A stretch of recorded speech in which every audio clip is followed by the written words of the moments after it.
So hello students, welcome back to Prakashan classes once again. और आज हम लोग अवेलेबल हैं क्लास 11 बिजनेस स्टडीज। क्लास 11 के लिए बिजनेस स्टडीज का चैप्टर नंबर 1। जी हाँ, क्लास 11 के लिए whether it is CBSE board, whether it is West Bengal board, class 11 के लिए बिजनेस स्टडीज का चैप्टर नंबर 1 का लास्ट क्लास। टॉपिक क्या है? Auxiliaries to trade. क्या है टॉपिक? Auxiliaries to trade. ठीक है, ट्रेड हमने पढ़ लिया था हमारा प्रीवियस क्लास में, प्लेलिस्ट बना हुआ है, चेक कर लेना। बी स्टडी 11 का एक प्लेलिस्ट बना हुआ है, प्लेलिस्ट में जाके सारा वीडियोस सीक्वेंस से देख लेना अगर ये टॉपिक अभी तक नहीं किया हुआ है। बहुत सारा वीडियो अपलोडेड है, एक एक टॉपिक अपलोडेड है, एक एक चैप्टर भी अपलोडेड रहेगा इस चैनल पे। क्लियर? सो बस आपको क्या करना है, जुड़े रहना है हमारे साथ और एक एक वीडियोस को, एक एक कंसेप्ट्स को इन डिटेल समझना है। So let us start with the topic class 11 business studies chapter number 1। ठीक है, last topic, let's start. Auxiliaries to trade. Now what do you mean by auxiliaries? Auxiliaries का मतलब होता है help, assistance. Auxiliaries to trade का मतलब होता है help, assistance. एक बार trade का रिवीजन कर लेते हैं। Trade means simply buying and selling of goods. Trade का मतलब क्या होता है? Buying and selling of goods. So auxiliaries to trade का मतलब क्या हो गया? Activities, हर वो चीज जो ट्रेड को होने में हेल्प करता है। Buying and selling of goods में जो चीज हेल्प करता है वो चीज होता है ऑक्सिलरीज टू ट्रेड। जो चीज buying of goods and selling of goods में हेल्प करता है उसको हम लोग क्या बोलते हैं? Auxiliaries to trade. So auxiliaries का मतलब क्या होता है? Help, assistance. ठीक है, ऑक्सिलरीज का मतलब क्या होता है? Help, assistance. सो क्या लिखा हुआ है? एक्टिविटीज विच असिस्ट मतलब हेल्प और सपोर्ट। हर वो एक्टिविटी जो असिस्ट करता है, सपोर्ट करता है, हेल्प करता है किस चीज को? ट्रेड को। हर वो एक्टिविटी जो असिस्ट करता है, हेल्प करता है, सपोर्ट करता है किसको? ट्रेड को, are known as auxiliaries to trade. ठीक है, उसको हम लोग क्या बोलते हैं? Auxiliaries to trade. हर वो एक्टिविटी जो ट्रेड को होने में हेल्प करता है, सपोर्ट करता है, असिस्ट करता है, उसको हम लोग क्या बोलते हैं? Auxiliaries to trade. So auxiliaries to trade are nothing but the activities which assist और support the trade are known as auxiliaries to trade. The activities which assist or support the trade are known as auxiliaries to trade. मतलब हर वो business activity जो trade को होने में, trade को successfully होने में, ट्रेड को स्मूथली रन करने में हेल्प करता है, असिस्ट करता है, उसको हम लोग क्या बोलते हैं? Auxiliaries to trade. So auxiliaries to trade क्या होता है? एक्टिविटीज which assist और support trade are known as auxiliaries to trade. क्या लिखा हुआ है? The main auxiliaries to trade are as follows. The main auxiliaries to trade 5 point है। ठीक है, ऑक्सिलरीज टू ट्रेड में 5 पॉइंट है। सबसे पहला पॉइंट ट्रांसपोर्ट एंड कम्युनिकेशन। सबसे पहला पॉइंट क्या है? Transport and communication. ठीक है, सबसे पहला पॉइंट है ट्रांसपोर्ट एंड कम्युनिकेशन। ट्रांसपोर्ट का मतलब क्या हो गया?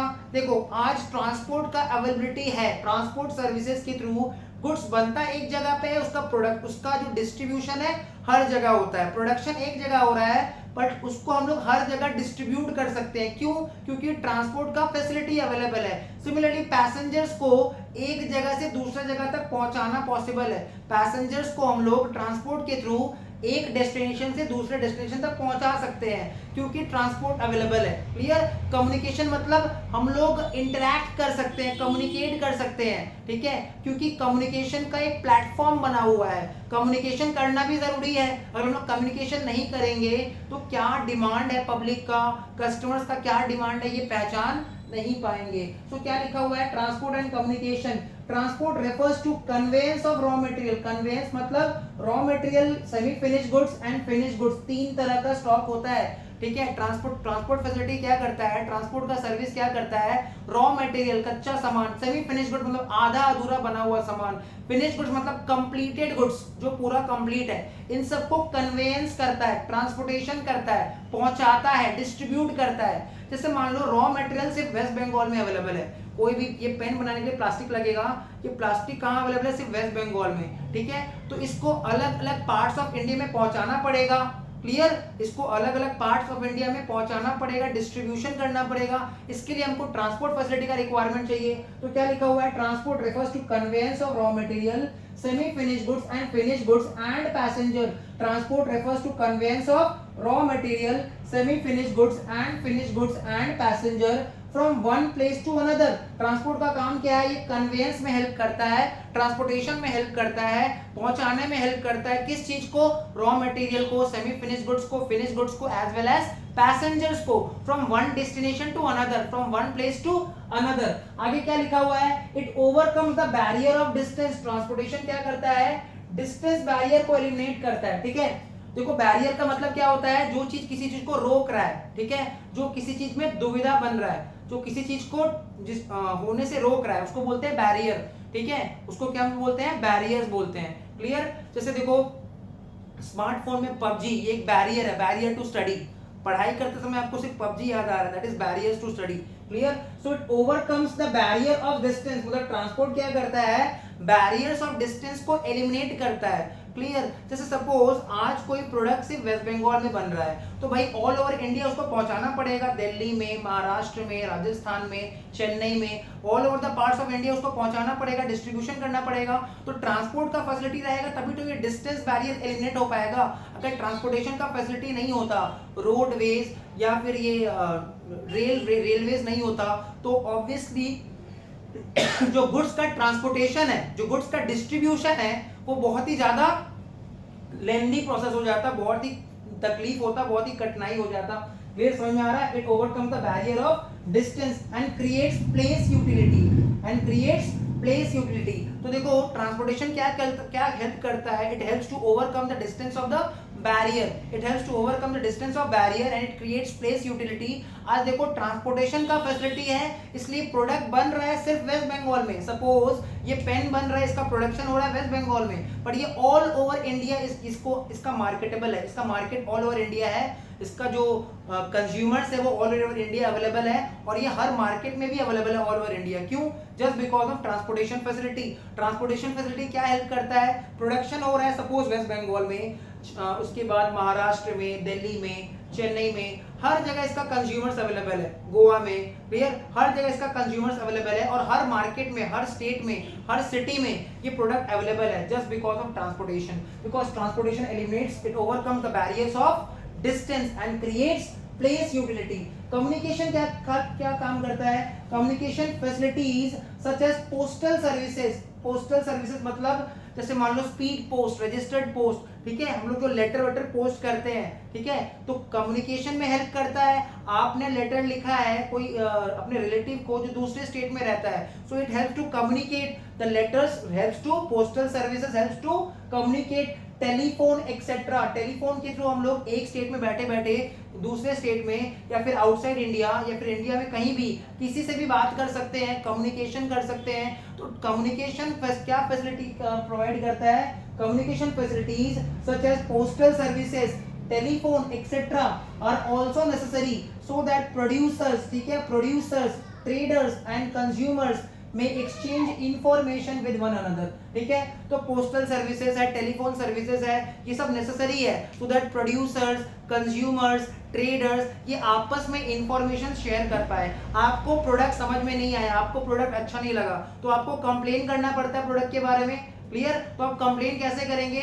आपको कंप्लेन करने के लिए उसका ईमेल एड्रेस, ठीक है, उसका वेबसाइट, वहां पे जाना पड़ेगा, कंप्लेन लॉन्च करना पड़ेगा, ये भी एक कम्युनिकेशन का पार्ट है। तो ऑब्वियसली अगर टेलीफोन नहीं होता, पोस्टल सर्विसेज नहीं होता, तो कम्युनिकेशन करने में हेल्प नहीं हो पाता। ठीक है, प्रोड्यूसर्स ट्रेडर को कम्युनिकेट करना चाहता है, ट्रेडर्स कंज्यूमर्स को कम्युनिकेट करना चाहते हैं, तो कम्युनिकेशन होना भी बहुत जरूरी है। इससे क्या होगा? हम लोग अपना आइडियाज, अपना इंफॉर्मेशन एक्सचेंज करते हैं। प्रोड्यूसर्स अपना आइडिया एक्सचेंज करेगा ट्रेडर के साथ, ट्रेडर अपना आइडियाज एक्सचेंज करेगा कंज्यूमर के साथ, कंज्यूमर अपना आइडियाज एक्सचेंज करेगा ट्रेडर के साथ। समझ में आ रहा है? Clear? So transport and communication का मतलब क्या हो गया? Transport eliminates the distance barrier. ठीक है, transport eliminates the distance barrier. Transportation का मतलब क्या हो गया?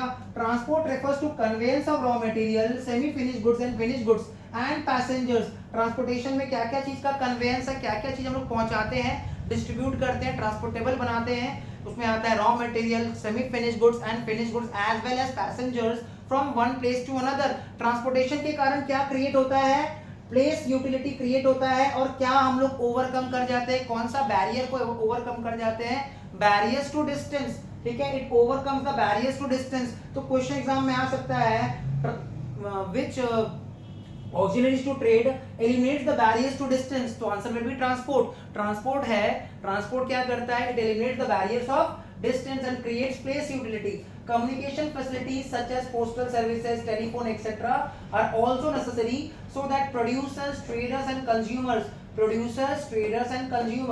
may exchange information. ये लोग अपना information exchange करेगा with one another. Clear?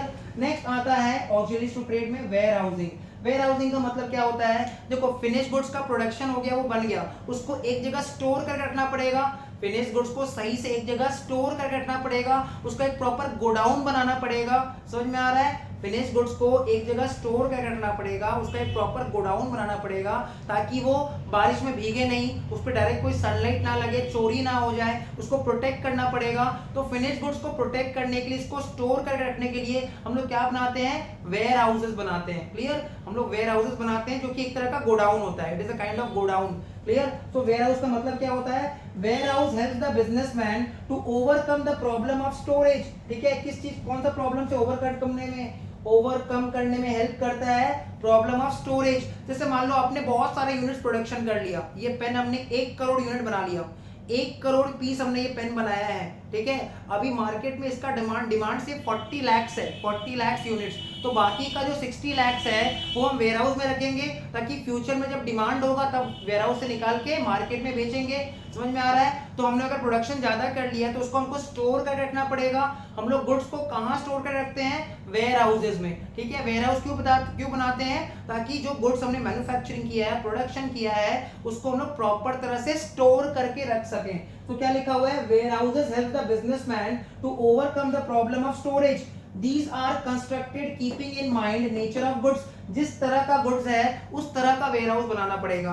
Clear? जिस तरह का गुड्स है, जैसे मान लो कोई मेडिसिन है, ठीक है, मेडिसिन हमने मैन्युफैक्चरिंग किया है, तो मेडिसिन के लिए प्रॉपर एनवायरनमेंट चाहिए। ठीक है? उसको प्रॉपर एक सर्टिफाइड टेम्परेचर में रखना पड़ेगा, उसके लिए उस तरह का वेयर हाउस बनाना पड़ेगा। तो अलग अलग गुड्स के लिए, अलग अलग नेचर ऑफ गुड्स के लिए अलग अलग तरह का वेयर हाउस बनाना पड़ता है। So warehouse are constructed keeping in mind the nature of goods. They facilitate the availability of goods whenever required। देखो, जब भी रिक्वायरमेंट होगा हम लोग वेयर हाउस से सामान निकाल के दे सकते हैं। एक बार प्रोडक्शन ज्यादा कर लिया, अब जब रिक्वायरमेंट होगा वेयर हाउस से सामान निकाल के दे देंगे। क्लियर? इससे क्या होगा कि जब रिक्वायरमेंट ज्यादा होगा ना, हम लोग वेयर हाउस से निकाल के दे सकते हैं। सपोज हम लोगों ने बहुत कम प्रोडक्शन किया, हम लोगों ने प्रोडक्शन बहुत कम किया, अचानक से इसका डिमांड बढ़ गया मार्केट में, तो क्या वो इंक्रीज डिमांड को हम मीट कर पाएंगे? नहीं, हम लोग फेल कर जाएंगे। तो तरीका क्या है? प्रोडक्शन हम लोग ज्यादा कर लेंगे, अभी जितना डिमांड है वो दे दो मार्केट में। ठीक है? मार्केट में डिस्ट्रीब्यूट कर दो, फिर जैसे जैसे डिमांड बढ़ेगा वेयर हाउस से निकाल के देते रहेंगे। समझ में आ रहा है? पहले ही ज्यादा बना के रख लिए, फिर जब डिमांड बढ़ेगा तो वहां से निकाल के, वेयर हाउस से निकाल के डिमांड को मीट कर देंगे। ठीक है? उसको मार्केट में इशू कर देंगे। So they facilitate the availability of goods whenever required, eliminate। warehousing क्या करता है? It eliminate the hindrance। hindrance का मतलब होता है problem. It eliminate the hindrance of time and helps in stabilizing prices। ठीक है? It eliminates the hindrance of time, मतलब टाइम प्रॉब्लम को एलिमिनेट करता है, and stabilising the prices.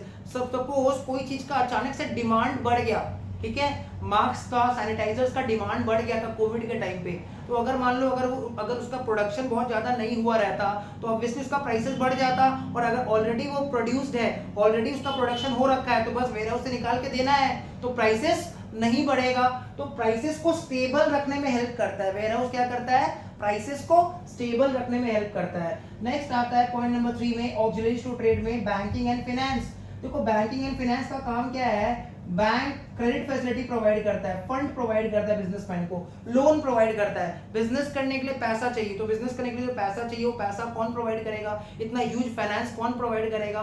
Bank provide करेगा। हम लोग बैंक से लोन ले सकते हैं। इससे क्या होगा? बिजनेस का जो फाइनेंशियल रिक्वायरमेंट है, पैसा का रिक्वायरमेंट है, फंड्स का रिक्वायरमेंट है, बिजनेस उस रिक्वायरमेंट को मीट कर पाएगा, अपना वो रिक्वायरमेंट्स को फुलफिल कर पाएगा।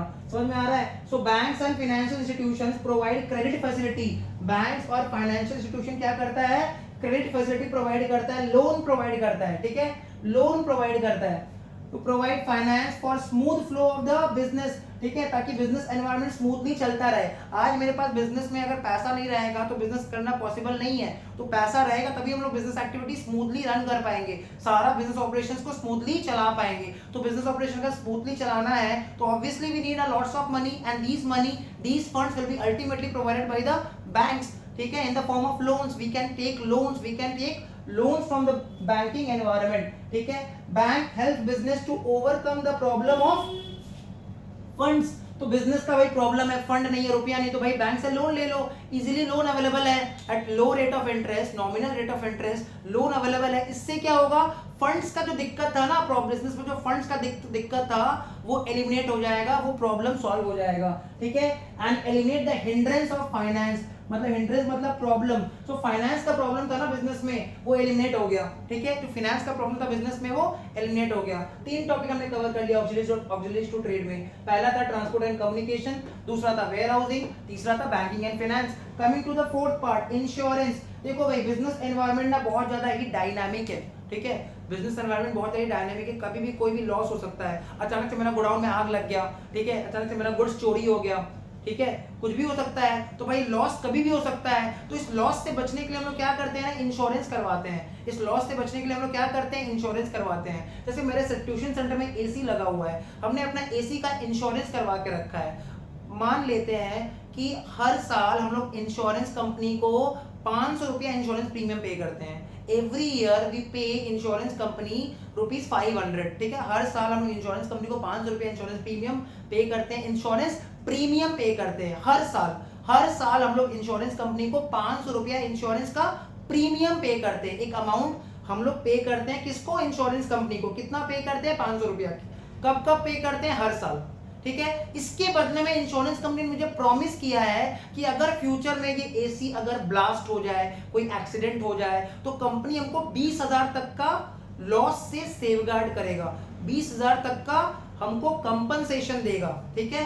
20,000 का कंपनसेशन देगा, मतलब जितना लॉस होगा ना उसमें 20,000 तक का वो हमको रुपया देगा। तो इससे क्या हुआ, इंश्योरेंस करवाने से हमको हर साल तो 500 रुपया देना पड़ रहा है, बट इतना बड़ा लॉस, 20,000 का लॉस से हमको टेंशन नहीं रह गया। अब क्यों टेंशन नहीं रह गया, रीजन 500 रुपया देके हम लोग सेफ एंड सिक्योर्ड है। भाई एसी को कुछ भी हो जाए, हमने इंश्योरेंस करवा रखा है, इंश्योरेंस कंपनी खर्चा समझेगा, इंश्योरेंस कंपनी को खर्चा समझना पड़ेगा, हम लोग उसके लिए टेंशन नहीं लेंगे क्योंकि हम लोग इंश्योरेंस करवा रखा है, ठीक है। तो इंश्योरेंस कंपनी तो क्या बता रहा है, businessman have to bear various types of risk. एक बिजनेस करने के लिए बहुत तरह का रिस्क लेना पड़ता है। भाई बिजनेस में रिस्क तो बहुत ज्यादा होता है, बिजनेस करने के लिए बहुत सारा रिस्क लेना पड़ता है। इट्स ऑब्वियस, अगर आपको बिजनेस करना है तो भाई रिस्क तो लेना ही पड़ेगा, clear. Now insurance provides protection. Insurance क्या करता है, प्रोटेक्शन देता है हम लोग को from some kinds of risk, not all kinds of risk, ठीक है। इंश्योरेंस हमको हर तरह का रिस्क से प्रोटेक्ट नहीं कर सकता, इंश्योरेंस हमको सम काइंड ऑफ रिस्क से प्रोटेक्ट करता है, ठीक है। इंश्योरेंस क्या करता है, हम लोग को कुछ तरह का रिस्क से हम लोग को प्रोटेक्ट करता है, such as risk of loss due to fire, ठीक है।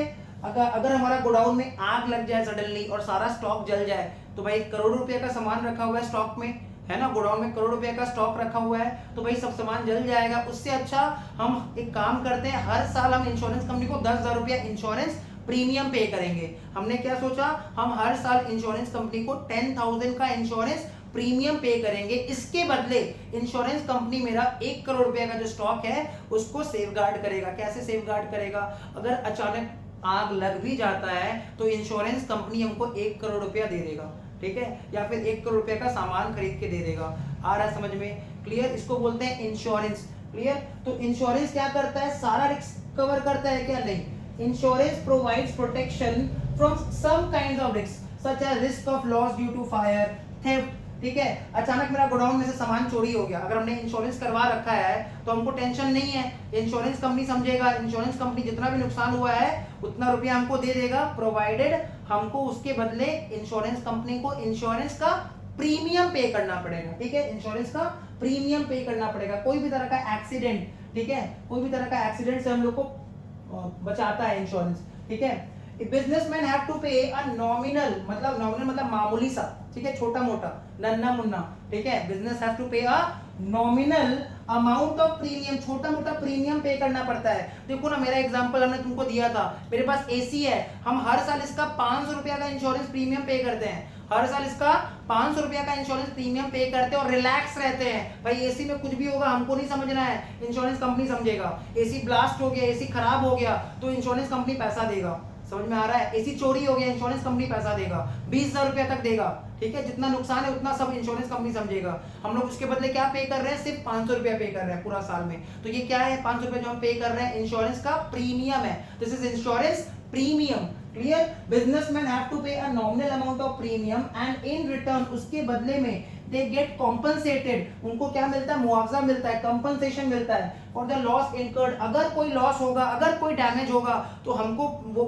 भरपाई नहीं करना है, इंश्योरेंस कंपनी समझेगा, ठीक है। From the insurance company, insurance remove the hindrance of risk, मतलब इंश्योरेंस करवाने से क्या हो गया, हिंड्रेंस ऑफ रिस्क, जो रिस्क था ना, इतना बड़ा रिस्क था, अगर एसी को कुछ हो गया, अगर एसी डैमेज हो गया तो मेरा 20,000 का नुकसान हो जाएगा, वो रिस्क अब नहीं रहा बिजनेस में, क्योंकि हम लोग इंश्योरेंस कंपनी को क्या पे कर रहे हैं, इंश्योरेंस प्रीमियम पे कर रहे हैं। और उसके बदले इंश्योरेंस कंपनी मुझे प्रॉमिस किया है कि अगर कोई एसी में डैमेज होता है तो इंश्योरेंस कंपनी उसके बदले कंपनसेशन देगा, clear. Next coming to the last point, advertising, ठीक है। Advertising is the last point of auxiliaries to trade. Advertising क्या मतलब है, देखो एडवर्टीजमेंट के थ्रू हम लोग प्रोडक्ट के बारे में अवेयर करवाएंगे, प्रोडक्ट के बारे में अवेयरनेस देंगे, किसको, कंज्यूमर्स को, ठीक है। प्रोड्यूसर्स क्या करेंगे, प्रोडक्ट के बारे में अवेयरनेस देंगे, अपना प्रोडक्ट के बारे में बताएंगे, उसका फीचर्स बताएंगे, कैसे उस प्रोडक्ट को यूज करना है, ठीक है, कितना टाइम के लिए यूज करना है, ये सारा डिटेल हम लोग कैसे प्रोवाइड कर सकते हैं। कोई नया प्रोडक्ट मार्केट में आया है तो इसके बारे में डिटेल, इसके बारे में इंफॉर्मेशन कस्टमर्स तक कैसे पहुंचा सकते हैं, एडवर्टाइजिंग के थ्रू। ये प्रोड्यूसर्स के लिए, ट्रेडर्स के लिए पॉसिबल नहीं है एक एक कस्टमर के घर जाके उनको इंफॉर्मेशन देना। तुम सोचो क्या ये पॉसिबल है, क्या ये पॉसिबल है कि कोई भी, मान लो कैडबरी कंपनी, ठीक है, कैडबरी कंपनी एक नया प्रोडक्ट लेके आया, क्या ये उसके लिए पॉसिबल है तुम्हारे घर जाके एक एक जन को इंफॉर्मेशन देना, क्या ये पॉसिबल है, नहीं, जन्मों जन्म बीत जाएगा। तो एडवर्टीजमेंट करने से क्या होता है, हम लोग पूरा मास पब्लिक को, इन जनरल सारा पब्लिक को एक साथ इंफॉर्मेशन दे सकते हैं थ्रू एडवर्टीजमेंट। वो एडवर्टीजमेंट कोई भी मोड में हो सकता है, वो एडवर्टीजमेंट सोशल मीडिया पे हो सकता है, वो एडवर्टीजमेंट टीवी में हो सकता है, वो एडवर्टीजमेंट न्यूज़पेपर में हो सकता है। एडवर्टाइजिंग के थ्रू क्या होता है ना कि अवेयरनेस होगा, अवेयरनेस किसको मिलेगा, कौन अवेयर होगा, कंज्यूमर्स, जो कस्टमर्स है, जो कंज्यूमर्स है, वो they will get aware regarding the product, regarding how to use the product, regarding what is the features of the product, clear, and the other information like what is the price of the product, what is the payment of the product and all, clear. So advertising का मतलब क्या होता है, advertising makes it possible for producers and traders, producers मतलब जो manufacturers है, traders मतलब जो seller है, clear, and traders to promote goods and services, to promote goods and services का मतलब क्या हो गया, goods and services को promote करना, marketable बनाना, उसको अलग अलग customers तक पहुंचाना, available in the market, thus removing the hindrance of information। इसका मतलब इंफॉर्मेशन हम लोग प्रोवाइड करते हैं, एडवर्टीजमेंट के थ्रू हम लोग क्या करते हैं, इंफॉर्मेशन प्रोवाइड करते हैं, ठीक है। बिजनेस क्या करेगा, एडवर्टीजमेंट के थ्रू प्रोडक्ट का इंफॉर्मेशन कन्वे करेगा, प्रोडक्ट का इंफॉर्मेशन पहुंचाएगा, प्रोडक्ट का इंफॉर्मेशन को ट्रांसफर करेगा कहां तक, कंज्यूमर तक। It is practically impossible for producers and traders to contact each and every customer. जाहिर सी बात है, हर एक कस्टमर को कांटेक्ट करना, क्या ये पॉसिबल है, क्या हर घर में जाके नॉक करके बताना, प्रोडक्ट का इंफॉर्मेशन देना, उसका प्राइस बताना, उसका पेमेंट बताना, उसका फीचर बताना, उसका नेचर बताना, क्या ये पॉसिबल है, ये पॉसिबल नहीं है।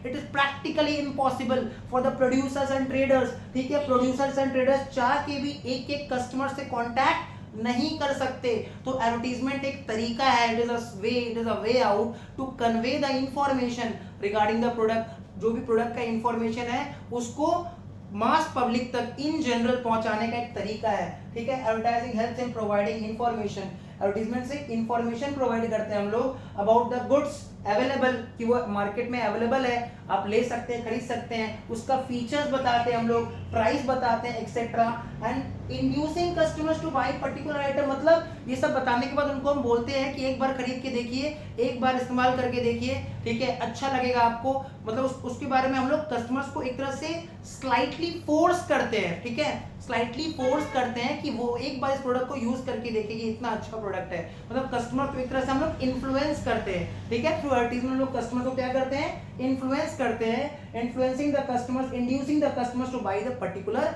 आइटम्स। होपफुली यहाँ तक सब कुछ समझ में आ गया होगा। अगर सब कुछ समझ में आ गया तो वीडियो को लाइक कर देना, चैनल को सब्सक्राइब कर दो अगर नए हो तो। मिलते हैं नेक्स्ट वीडियो में, टिल देन बाय बाय।